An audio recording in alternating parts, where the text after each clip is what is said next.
Elle se bat pour la liberté de respirer l'air. Pourquoi cette élue de Gorbio refuse-t-elle catégoriquement le port du masque pour sa fille? Pour diverses raisons qu'elle va nous expliquer aujourd'hui, Delphine Lorenzi est contre le port du masque dès l'âge de 6 ans. Sa position n'étant pas compatible avec son mandat, Delphine Lorenzi a même démissionné de ses fonctions de conseillère municipale. Delphine, bonjour. Oui, bonjour. Bienvenue sur Radio Topside. On t'appelle déjà la résistante de Gorbio. Ce sont les mots repris sur l'article de nos confrères de Nice Matin paru hier. Dans ces mots, tu cries haut et fort ta crise et ton désarroi. Peux-tu nous expliquer tout cela ? Oui, Jérôme, je peux expliquer brièvement et j'espère être assez claire. Pour reprendre un peu aussi l'article de Nice Matin, mon désarroi, il est juste incompatible avec tout ce qui est mis en place au niveau du gouvernement, de tout ce protocole sanitaire, soi-disant de crise sanitaire, à savoir que les enfants en plein développement, avec ce port du masque pendant des heures par jour, créent vraiment un gros désastre au niveau de leur bonne santé. À savoir qu'il y a un pourcentage infime d'infection de la Covid-19 chez eux, même au niveau transmission. Donc je ne vois pas l'intérêt de mettre nos enfants en bas âge, en pleine croissance, avec un masque sur le nez et la bouche. Aujourd'hui, tu reviens aussi pour parler précisément de Charlotte, ta fille, qui porte le masque et qui a des difficultés respiratoires. Comment ça se positionne et comment on peut avoir des problèmes respiratoires avec ce masque qui, visiblement, tous les masques sont des masques médicaux, globalement, sont prévus pour respirer et récupérer de l'oxygène. Tu as des informations là-dessus concernant ce qui pourrait justement amener ces enfants à une mauvaise respiration ? Alors, il y a deux choses. Il y a deux choses très très différentes. Le masque que l'on porte du style les masques bleus, on va pas dire le nom, mais les masques bleus chirurgicaux et qui sont relativement fins. Et puis les masques en tissu. Voilà. Donc tous les matins, j'apporte ma fille sans masque. Ne voulant pas la déscolariser parce que c'est pas le but. Je l'emmène sans masque. La directrice ou l'instit lui donne un masque en tissu qu'elle change effectivement l'après-midi, mais qui est beaucoup plus épais. Et que ce soit le masque en tissu ou les masques bleus chirurgicaux qui sont faits pour le domaine médical normalement, eh bien, il s'avère que les enfants ne peuvent pas bien respirer, qu'il y a un taux de dioxyde de carbone énorme, pratiquement 20%, ou qu'il réinhale, dans le corps bien sûr, donc il réinhale le CO2 par voie respiratoire. Donc ça crée bien sûr un déséquilibre dans l'oxygénation de leur cerveau et de tout leur organisme. Et en plus, le côté néfaste du masque, il y en a d'innombrables. Les enfants ne peuvent pas s'exprimer comme ils le veulent. Alors je mets dans l'article, c'est pas passé dans l'article, mais je disais à la fin de mon article qui n'est pas passé sur Nice Matin que on ne voit plus les enfants chanter, rire, crier même, se sourire entre eux, s'exprimer même fortement les uns les autres, à côté des uns et des autres. Donc ça brime complètement l'expression des enfants. C'est le cas aussi pour les adultes, oui, puisque aujourd'hui aussi. On perd l'expression du visage et la transmission des émotions. Tout à fait. Alors, par rapport à ça, je peux faire une petite parenthèse. C'est que, à 50 ans, tu sais mon métier, je suis dans les soins corporels ayurvédiques et plus. Et quand les gens arrivent avec un masque, me parlent et je leur dis...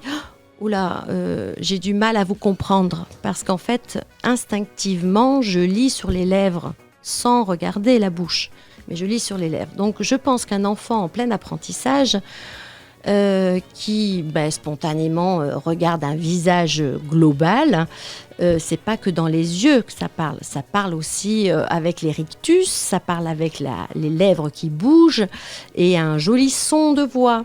Voilà, parce que la voix aussi est transformée. Et ça aussi, dans mes soins, j'ai plusieurs personnes qui ont des extinctions de voix.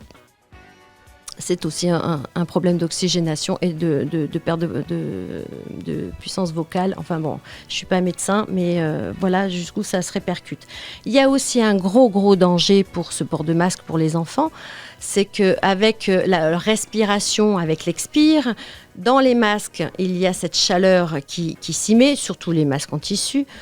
Et dans cette chaleur, il y a une humidité qui se forme et il y a les germes et les champignons qui se développent.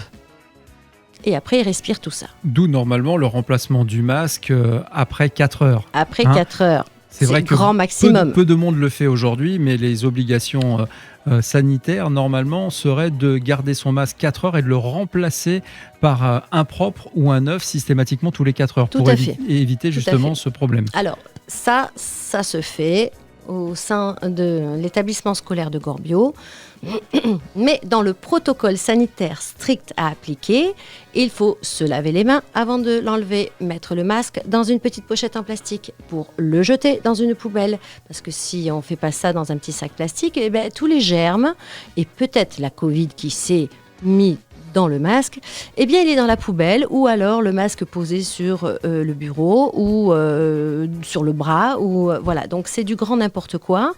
Donc un masque doit s'enlever pour le mettre d'un sac plastique, celui qui est utilisé. Les mains nettoyées avant et après. Et après, voilà, enlever un masque par les élastiques, bien entendu. Donc, je pense qu'effectivement, que ce soit la directrice, les instits ne sont pas programmés, n'ont pas eu de stage pratique pour pouvoir être avec chaque gamin, pour mettre en place ce protocole, qui est absolument, donc, pour moi, ridicule. Et puis, ils ne sont pas là pour faire ça. Ils ne sont pas là pour réprimander les élèves, tous les élèves, même sur Gorbio. Remets ton masque sur le nez, remets ton masque sur le nez. Et ils prennent quoi? Avec leurs petites mains, leurs petites paluches, là, qui ne sont pas lavées, hop, ils le remettent sur le nez. Donc c'est absolument ridicule. Pour en revenir à Charlotte, ben oui, elle a eu des antécédents pulmonaires, donc une grosse pneumopathie avec hospitalisation il y a 2 ans.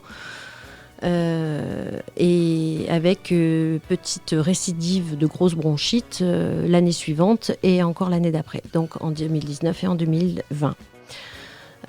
Elle est en très bonne santé, mais il y a des antécédents médicaux. Donc effectivement, je fais de la prévention et je dois mettre en place un PAI pour ma fille pour le non-port du masque dû à ses antécédents médicaux. Aujourd'hui, c'est ce qui aussi t'a poussé à sortir de la mairie de Gorbio. Qu'est-ce qui s'est passé entre la relation que tu as avec ta fille, être contre le port du masque pour les enfants et ton activité au sein de la mairie? Alors, quand je me suis mise dans la liste de Paul Couffet, donc le maire de Gorbio actuel, il n'y avait pas tout ce marasme et on ne savait pas qu'on allait porter tous le masque à un moment donné. J'ai toujours osé dire ce que j'en pensais. Le fait est que les mois ont suivi et qu'à la rentrée, donc le port du masque obligatoire pour les enfants m'ont sérieusement contrariée. On n'a pas pu avoir un temps de dialogue avec les autres élus, puisqu'il y a eu des catastrophes naturelles, il y a eu plein de choses à régler au sein de Gorbio. Et comme je me suis investie, que j'ai osé dire ce que je pensais profondément en tant que citoyenne et surtout en tant que maman, je sentais bien que ça allait un peu à l'encontre du protocole sanitaire, donc d'une loi gouvernementale, donc tout à fait, parce du maire et des élus. Il faut resituer les choses. Il faut savoir que les gens de la mairie ont répondu à l'appel du gouvernement à des demandes officielles pour qu'elles soient mises en place. Après, qu'il n'y ait pas de discussion, c'est un fait. Oui. Mais voilà un petit peu... je ne suis pas certain qu'on puisse leur en vouloir à eux directement. Alors non, je leur en veux pas du tout. C'est pour ça que j'ai proposé à monsieur le maire de lui dire, voilà, est-ce que tu penses que c'est mieux une démission? Est-ce que c'est compatible d'être élu de Gorbio avec mes idées de maman et de citoyenne envers les 6-11 ans avec le port du masque. Et là, il m'a répondu, non, c'est pas compatible. Donc j'ai démissionné. D'accord, Voilà. donc aujourd'hui, sortie donc de la mairie, tu continues à te battre pour que les enfants aujourd'hui et les parents puissent avoir le droit, oui ou non, de porter le masque à l'école. Comment tu vois l'avenir? Alors, il faut espérer évidemment que l'avenir s'arrange et que le port du masque ne soit plus officiellement dans les écoles et puis bien sûr auprès de tout le monde et qu'on sorte de cette situation. Mais si on doit encore y rester, comment penses-tu te battre et avec qui? Parce que je sais qu'il y a beaucoup de gens qui sont aussi de ton côté et qui sont contre le port du masque pour les enfants. Alors, j'ai un grand soutien dans ma rébellion, on va dire, parce que une révolte, je veux plus agir contre et avec malveillance. Donc, je veux rester dans la bienveillance de mon choix et le choix des personnes que j'ai en face, notamment donc la directrice et tout le corps d'instit au sein de l'établissement. Mais je tiens à te dire que le maire sortant, Michel Isnard, me soutient dans cette liberté d'expression. Voilà, parce que j'ose. Et pour lui, c'est vraiment le droit de contester. Pour lui, c'est très essentiel parce que c'est être dans une démocratie. Bien sûr. Et pas dans un côté un peu de dictature, parce qu'en fait, toutes ces lois sont très dictatoriales, parce qu'on n'a plus le choix. Et c'est ce que je demandais dans ma première lettre auprès de la directrice de l'établissement de Gorbio. C'est ce que je demandais dans ma lettre du 1er novembre, donc elle l'a eu le 2 à la rentrée, c'est de pouvoir respecter et d'être tolérante de mon choix et de pouvoir avoir le choix, de dire ok, mon enfant portera le masque parce que pour beaucoup de gamins c'est éclatant d'être masqué. Et puis d'autres ne le supportent absolument pas. Donc d'avoir ce choix, de se présenter avec son enfant et d'avoir le choix. Voilà. Quitte à mettre de la distanciation. Si la directrice a peur de la Covid, de mettre à la limite un peu de distanciation.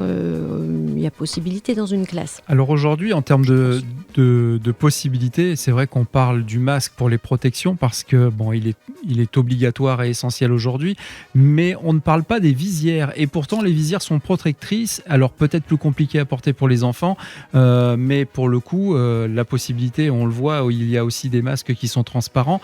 Est-ce que ça serait pas une pseudo-solution pour justement les enfants qui sont un petit peu claustro et qui justement ne peuvent pas se reconnaître dans les masques? Alors, je suis d'accord avec toi, Jérôme. On est en train d'en discuter avec le groupe Stop, qui est sur WhatsApp, où il y a énormément de parents d'élèves qui sont dedans. Je pense qu'il doit y avoir aussi des instits qui se battent pour le primaire, mais aussi pour le collège et le secondaire. Donc dans ce groupe Stop, et puis il y a d'autres organismes, il y a d'autres soutiens et d'autres groupes qui se sont formés sur différents réseaux. Mais là, dans le groupe Stop, effectivement, il y a des mamans qui ont proposé, qui ont regardé ces fameux masques transparents pour les enfants, qui sont à visière, non pas du haut vers le bas, mais du bas vers le haut. Où ils peuvent donc avoir le nez beaucoup plus libre pour pouvoir respirer. À savoir qu'aujourd'hui, je ne sais pas s'il y en a à taille d'enfant. J'en ai aucune idée. Pour les adultes, oui. Mais c'est pareil. Les postillons, ça se colle sur une visière et qu'il va falloir les nettoyer. Toujours avec le lavage de mains, toujours avec tout ce protocole. Mais il faut nettoyer les visières.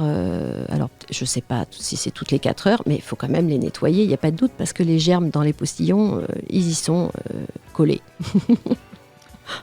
Delphine, quelques mots encore à rajouter avant de clôturer cette interview? Eh bien, je crains... Des messages à faire passer surtout? Oui, je crains la future grippe saisonnière, parce que les gens vont confondre la Covid-19 avec la grippe saisonnière, parce qu'il y a à peu près les mêmes symptômes. Un dernier message, oui, gardons la bonne santé, la positivité, restons sereins, gardons l'espoir de garder nos droits à la liberté d'expression et surtout faire alliance les uns et les autres avec le respect des choix de tout le monde, mais de faire alliance ensemble et avec amour, quoi. Voilà, avec amour.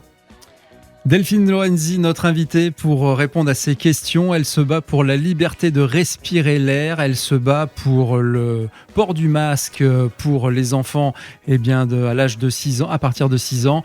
On te remercie d'avoir répondu à ces questions et puis d'avoir Jérôme. transmis ces émotions. On est là aussi pour les transmettre. On attend évidemment vos réactions sur les réseaux sociaux et puis sur la vidéo en replay que vous pourrez retrouver sur la page Facebook de Radio Topside pour répondre aux questions. Et puis aussi peut-être proposer des solutions pour que nos enfants, nos jeunes enfants et nous aussi, nous soyons dans les meilleures conditions possibles suite à cette Covid-19. Delphine ? Une dernière petite chose. Oui.